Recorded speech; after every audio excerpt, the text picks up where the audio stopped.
$750 is what the government FEMA has said you are worth. Your family is worth $750. I don't know if you're like me, I am tired of paying through the nose for taxes and then it gets shipped off to some foreign land or some foreign good idea ferry. FEMA might go insolvent. They could go insolvent if we get one more hurricane. They're already insolvent. Don't let them tell you anything other. This is the greatest land grab we have seen in a long time. Pay attention to this. Our power came on. I have water and I'm so blessed. But the reports that are coming out of these towns in western North Carolina are horrific. The news is not even coming close to catching the true devastation. There are bodies that are floating down the river. Babies. If this is not a wake-up call that our government is not for us, don't believe everything that you're hearing on the news, because they're not. One of my friends in Canada had heard that there were like 200 people missing and maybe 40 dead. Y'all, so much more than that. At the local hospital in Nashville, there are over 900 unidentified bodies. And that was just from 2 days ago, so I'm sure there are more, but people are floating down the river. See, this is just like during Hurricane Ivan and Sally and all the big ones. Katrina, I was there for these.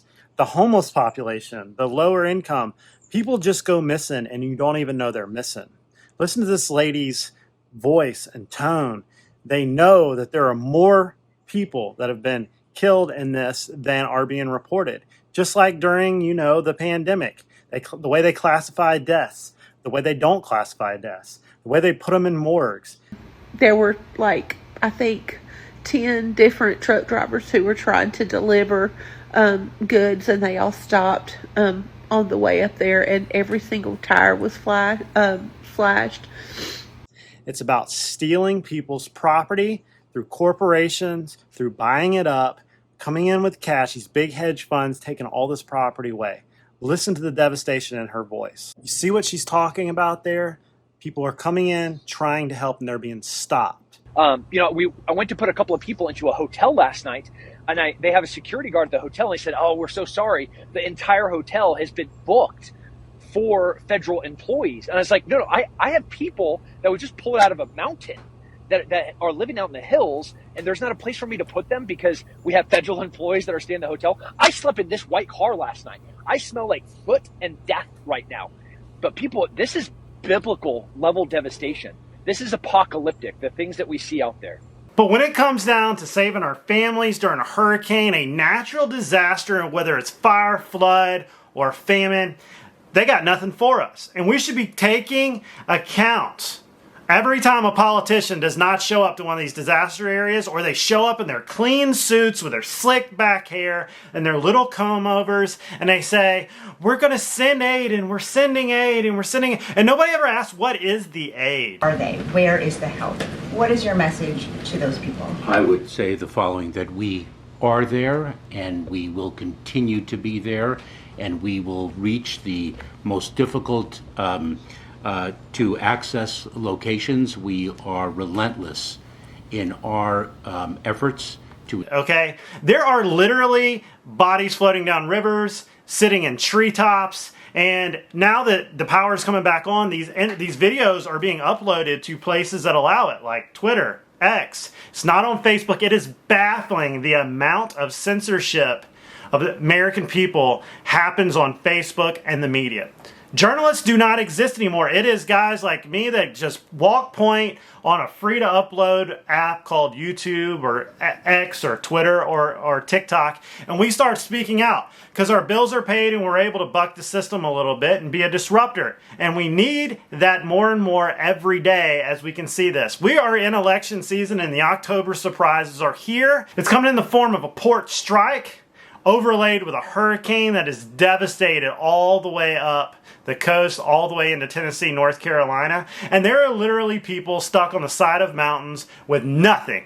actually starving to death. And you know what baffles me? That a politician can come out there and say, hey, we're doing everything we can. And I remember days like this. Remember these giant airlifts we used to do in the Army? Look, I was in the Army. I was one of those guys that delivered the bullets, beans, and Band-Aids by the truckloads to people. And we did it through humongous airlift campaigns. Remember when they did 122,000 people airlifted out of Afghanistan in 2 weeks? Remember back in Vietnam when there was pictures of this where entire battalions were getting inserted in the jungle in the middle of nowhere and going straight into the fight? Look, in Afghanistan, the 10th Mountain and all these guys, these Rangers, guys like these, Pathfinders, Rangers, just regular infantry guys or guys that go to Pathfinder school, drop on a side of a mountain, clear a space, and within a day they're dropping tanks, Humvees, LMTVs, sling loading all types of 40-foot containers, 20-foot containers, 10-foot containers, water purification systems, you name it. We could drop it on the side of a mountain anywhere, anytime, and within 48 hours. 1st Cavalry Division, 82nd Airborne, Big Red 1, 10th Mountain, they could do it. And don't tell me that they can't do it. But what you're seeing is politics overlaying layers of bureaucracy, saying, oh, state versus federal and all. When people are dying, politicians shouldn't be asking how we're going to do it. They say, hey, guys, hey, 82nd Airborne Commander, we got a mission for you. We need you to ride 3 hours down the interstate to Asheville and help some guys on the side of a mountain. Okay? New mission. They would do it. And I think most of them would be chomping at the bit to get there. Whether it's the National Guard or the reserves or whoever you want to send there, they should have already been rucked up, ready to go, day before the hurricane even got there, running that way. Let me tell you, they can do it. I've seen them do it in Iraq. I've seen them do it in Afghanistan. It is totally possible. If we'd stop sending our reserves, National Guard to all these foreign freaking wars and they stayed in their own state and helped their own people, we might be able to accomplish something. Many of these installations have heavy equipment transporters, heavy equipment LMTVs, humongous cargo carriers just sitting in yards. If you've ever been to Fort Hood, as far as you can freaking see is armor and vehicles and tanks and heavy equipment transporters and everything needed for a sustainment brigade. But you know what? They just sit there and they're just a ride down the interstate away from helping these people. But you know what? The politicians say posse comitatus or this or that or state versus federal. When the equipment is there, all you gotta do is jump in the trucks, load them up, and go take some aid to some people. I just yet to understand me. But they're all great to go to JRTC again or NTC again and go run around and do some war games for something that probably shouldn't be doing anyways. They don't spend the money wisely is what I'm trying to say. They just waste our tax dollars. Did you know that FEMA might go insolvent? They could go insolvent if we get one more hurricane. They're already insolvent. Don't let them tell you anything other. I actually evacuated to my parents. Thank God I was able to do that. But I've been on the phone with people in rural counties helping them do FEMA applications because not everybody's tech savvy. Not everybody knows how to do that. Well, what they're doing is they're only giving $750 per household. And that is if your income qualifies and if you don't have homeowners. So essentially, the only people that are getting approved are the people that already have EBT and government assistance. If you make enough money, you're not getting any help. And I'm sorry, but not everybody has a savings to dig into right now. Here's the criteria of FEMA right now, okay? Yeah, you'll get $750 for your family. If you don't have homeowners insurance, you're below a certain line of income, you might get it. If you have power to actually go and apply for it. Not to mention they expect you to have cell phone reception, power, like internet. Like, let me tell you something. During the last few hurricanes, like the bad ones, like Katrina, Ivan, even Sally, I was charging my phone from my truck battery, okay? Just enough just to make a call, send a text message. Maybe just log in, do some quick little, hey, is everybody still alive? You know, check on it, get right back off because my phone was about to go dead. And I was trying to call everybody to make sure we had ice, food, and, you know, maybe there's a tree on somebody's house, right? Wasn't really worried about logging into the government website, which probably isn't going to work anyways because it was to the lowest bidder that created it anyways. And I'm trying to get an application in that probably doesn't make any sense and all these government problems. And you're just supposed to just go get it done and you'll have your money. We all know that is not how it works. And, you know, for everybody that's trying to just get money to feed their family or whatnot, that is a very stressful event. And you don't just wave a wand and it happens. Half the time, some of these supermarkets don't have power either. I remember during Hurricane Sally, like they didn't have power at the liquor store, they didn't have power at Walmart, they didn't have power anywhere downtown. And you're supposed to just go in there and buy you some groceries? Nah. I remember during Ivan, I would go through the National Guard line just to get ice or a couple MREs. And I sat underneath the same shade tree for a month before we got power. And our house was completely blown away from a tornado. So don't tell me you can just log on. Not everybody will have internet reception. That's why Starlink is going in those areas right now. Elon Musk and his great ingenuity, gotta love that guy, created these great satellites that get you internet because the government couldn't do that for the billions of dollars they spent trying to do it. The government is not going to save you. The government is not here to save you. So don't try to give them more money every time they try to raise taxes and a politician says he needs more money.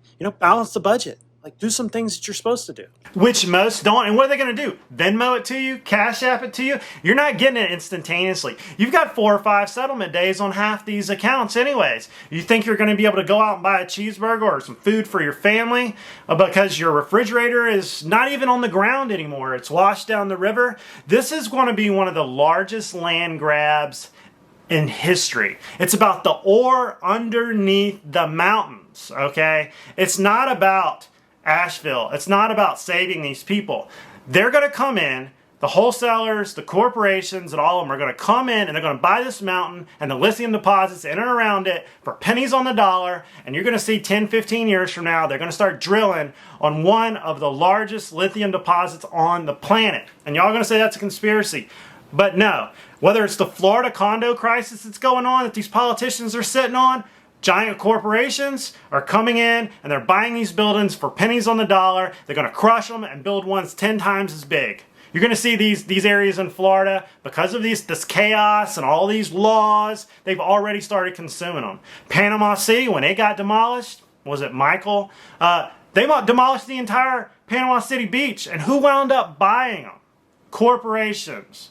Rich people, huge hedge funds, and they built back these Airbnbs, these condos and everything. Built the infrastructure totally different. That's what all this is about. Land grabs. Do not let the politicians think this is an individual crisis. No, they want to make life up there for everybody as hard as possible to where they'll just leave because there's nothing left. They're just going to get in their car and they're going to move to Texas, or they're going to wind up moving somewhere else, moving their family. They're going to sell these properties that are damaged for pennies on the dollar. Some aren't even there. And you're going to see whole sections of property on sides of mountains get consumed by hedge funds, corporations. And then they want to talk to us about taking care of people being able to buy a house, have a home for their family, and then when something actually happens and you're praying for a little help on the side of a mountain, here's $750. We'll catch you later. It's just frustrating to watch this stuff, and I know I'm kind of on a rant here, but this is what's going on. This is the chief of all of this. Is about the land grabs. It's about the money. It's about them being able to implode a budget on FEMA, send a bunch of government employees down there, take up all the housing, take up all the hotel rooms. You're not allowed to go in there and help at all because the government's here to save you. They spend a ton of money. They get Congress to bail them out. FEMA's going to get bailed out just like everything else. They're going to inflate our money away just like everything else. And we're going to sit down and take our crumbs. This is about voting. Isn't it funny that this happens a month before elections? You've got 3 states there that'll vote red that are probably not going to be able to vote very well. Whether it's by mail, half of them don't even have power. It's complete disruption. You should start asking questions. Now overlay that, the port strike, and everything else is going on. Getting supplies in there is twice as hard because you got a port strike. And, I understand what the port workers are trying to do, but you just sealed the deal of automation with this strike, and it was at the worst time ever. Like, I know they think they're going to seize the day, but what they did is they just automated everything because the government is going to say these guys are a risk to national security, and they're going to force and they're going to further automation. It's just going to happen, and I know they're going to try to fight it, and I know there's a lot of family livelihoods on the line, but when you did it in this manner, you're going to have the consequences of full automation, because robots will not go on strike, and they need toilet paper at Walmart. They need food and perishables in these grocery stores, and people are not going to have what they need to suffice, to live, to eat, to have office supplies, and the things we need to keep the country going. Is they're going to see it as a risk to America. Even though whether you agree with it or not, that's how politicians fly, and these corporations run them. They don't want aid to come in. They're wanting to make it as hard as possible for people to dig their way out of this. That way they'll sell their properties for pennies on the dollar, just like they have in history all over the place. And we'll talk about that here in a minute. But this is about getting the mountain. It's about getting the land, moving the people out. I'm not really one of those that is talking about the hurricane went there through other directions by the government. What I'm saying is that it did get there, and they're using this chaos to get a gain, to further whatever they are trying to do with acquiring these properties. If you're listening to me and you live in these towns, you live in these areas, it is bigger than the individual. Don't let these politicians let you think this is an individual thing. This is about businesses. This is about corporations coming in and buying your land. So make sure you understand that they are trying to get your land. They're trying to own Asheville. They're trying to own a place where they can create these vacation environments and strip mine lithium and quartz and everything that's in that mountain. The ore goes deep. Remember this. The $750. People are trying to eat and get trees off of their roofs today. Not 30 days from now, not 6 months from now, when your homeowner's insurance comes out and gives you some pennies that you probably have to sue them for anyways. Like, people do not have the savings accounts to fund digging themselves out.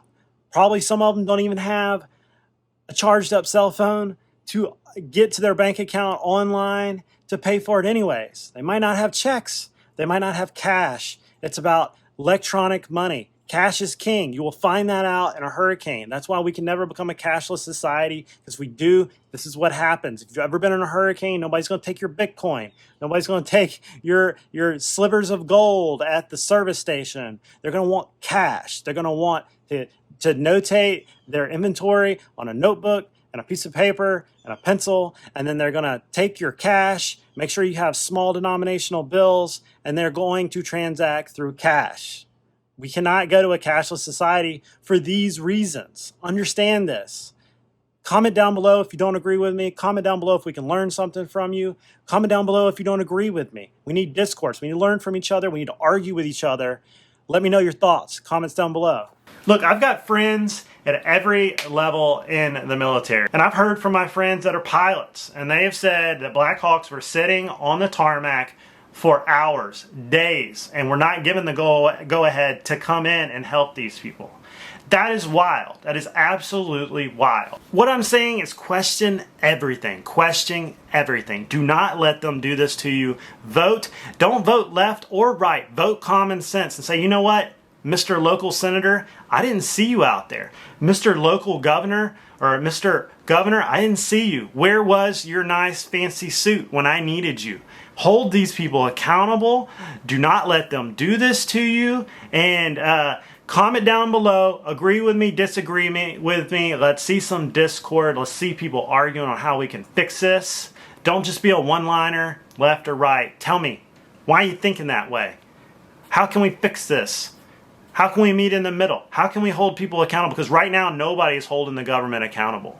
Nobody. And I hope that maybe a politician sees this and you hold your own peers accountable, because it is complete corruption going on right now in the government. It's wild. But don't forget to like and subscribe, comment down below, and I'll see you on the next video.